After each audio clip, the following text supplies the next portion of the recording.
ہم سب آج وہی ہیں جہاں ہونا اللہ نے ہمارے لیے لکھا تھا، پھر بھلے ہمیں یہ مقام پسند ہو یا نہ ہو۔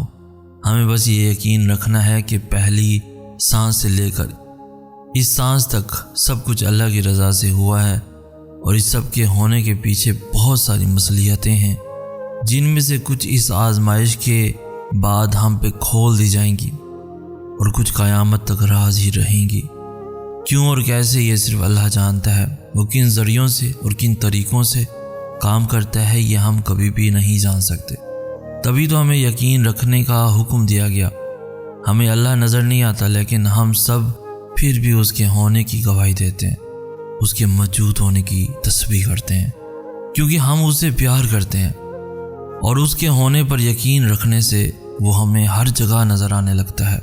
اس کی موجودگی سچ میں نظر آنے لگتی ہے۔ بالکل ایسے ہی ہمیں اس کے فیصلوں پہ یقین رکھنا ہے، لیکن اب کی بار یہ سوچ کر نہیں کہ ہم اس سے کتنا پیار کرتے ہیں، بلکہ یہ سوچ کر کہ وہ ہم سے کتنا پیار کرتا ہے۔ جب ہم یہ سوچ کر اس پر یقین رکھنا شروع کر دیں گے تو وہ ہمارے یقین کو ہی ہماری حقیقت بنا دے گا۔ پھر جیسے اس کے ہونے کا احساس ہوتا ہے، ویسے ہی اس کے معجزوں کا احساس بھی ہونے لگے گا، اور ایسے چٹکیوں میں سب بدل جائے گا کہ پتہ بھی نہیں چلے گا۔ اللہ کی طرف سے آزمائش اس کے پیارے بندوں پر ہی آتی ہیں، جیسے اللہ کے محبوب حضرت محمد مصطفیٰ صلی اللہ علیہ وآلہ وسلم پر تبلیغ اسلام کے دوران آئی تھی، جیسے امام حسین علیہ السلام پر کربلا میں آئی تھی، جیسے موسیٰ علیہ السلام پر فرعون کی حکومت میں آئی تھی، جیسے یوسف علیہ السلام پر اندھے کنویں میں آئی تھی، جیسے ابراہیم علیہ السلام پر دہکتی آگ کی صورت میں آئی تھی، جیسے یونس علیہ السلام پر مچھلی کے پیٹ میں آئی تھی، جیسے یعقوب علیہ السلام پر بیٹے کی جدائی کے طویل عرصے میں آئی تھی، جیسے ذکر علیہ السلام پر اولاد کی صورت میں آئی تھی، جیسے مریم علیہ السلام پر الزامات کی صورت میں آئی تھی، جیسے ہاجرہ علیہ السلام پر صفا مروہ کی پہاڑی پر آئی تھی۔ لیکن ان سب نے اپنی آزمائش کے دوران صبر کیا اور پورے یقین سے اللہ سے دعائیں مانگی، تو اللہ نے ان کی دعا قبول فرمائی اور انہیں سرخرو کر دیا۔ ان کے لیے معجزے ہوئے اور انہیں بہترین اجر عطا کیا گیا، کیونکہ وہ توکل کرنے والے، اللہ کو اپنا مددگار رکھنے والے پرہیزگار تھے۔ اور اللہ پاک نے قرآن میں فرمایا کہ تم مجھے ویسا ہی پاؤ گے جیسا میرا گمان کرو گے۔ یہ ہم سب پڑھتے ہیں لیکن سمجھتے نہیں۔ تم جانتے ہو کہ حضرت موسیٰ کے پیچھے فوج لگی ہوئی تھی، تب اللہ نے کیوں سمندر کو 2 حصوں میں بانٹ دیا؟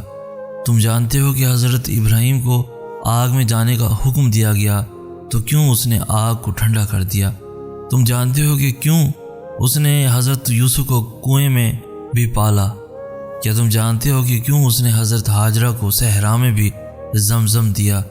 کیوں حضرت یونس علیہ السلام کو مچھلی کے پیٹ میں بھی محفوظ رکھا؟ کیوں حضرت ذکر علیہ السلام کو عمر کے آخری حصے میں بھی اولاد سے نوازا؟ ان سب میں ایک چیز مشابہت تھی، یقین۔ ان میں سے کسی نے بھی ہمت نہیں ہاری۔ انہوں نے یقین رکھا کہ خدا راستہ نکالے گا، اور دیکھو اللہ نے راستہ نکالا۔ وہ سب اس پر یقین رکھ کر آگے بڑھتے رہے، اور دیکھو پھر اس رب نے بھی انہیں مایوس نہیں کیا۔ اور توکل تو یہ ہے کہ راستہ نہ ہو اور تم کہو اللہ راستہ بنانے والا ہے، اور جب تم اس کا اچھا گمان رکھو گے تو یقیناً سب اچھا ہی پاؤ گے، اور پھر دیکھنا وہاں سے راہیں نکلیں گی جہاں تمہارا وہم و گمان بھی نہیں جا سکتا۔ لوگ کبھی بھی ان چیزوں کو تم تک پہنچنے سے نہیں روک سکتے جو اللہ نے تمہارے لیے لکھی ہوئی ہیں، پھر وہ کتنی ہی کوشش کیوں نہ کر لیں، کتنی ہی جان کیوں نہ مار لیں۔ جو تمہارا ہے وہ صرف تمہارا ہے، اور کوئی بھی اس حقیقت کو بدل نہیں سکتا، کوئی بھی اس حقیقت کو تم سے چھین نہیں سکتا۔ دعائیں تو چاند کو بھی 2 ٹکڑوں میں تقسیم کر دیتی ہیں، ان کی طاقت کے سامنے تمہاری یہ چھوٹی سی خواہش بہت بے معنی ہے۔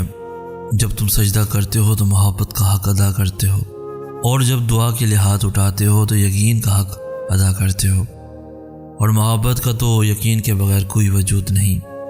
جس نماز میں دعا شامل نہ ہو وہ نماز ہمیشہ ادھوری رہتی ہے، تو پھر نمازیں ادھوری رکھ کر خواہشوں کے مکمل ہونے کی طلب کیسی؟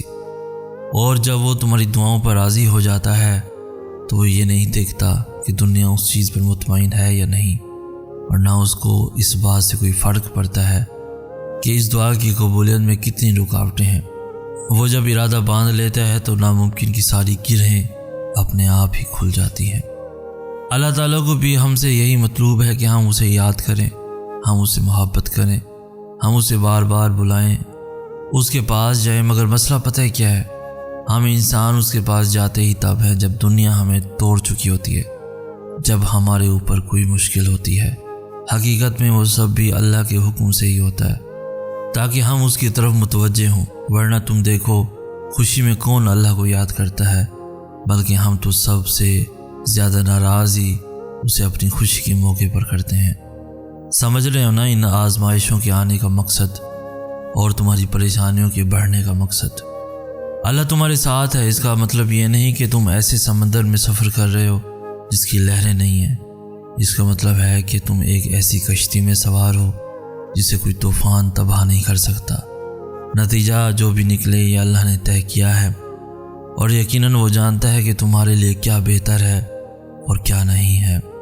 انسان کے دل میں اللہ کی محبت پہلی مکین ہوتی ہے۔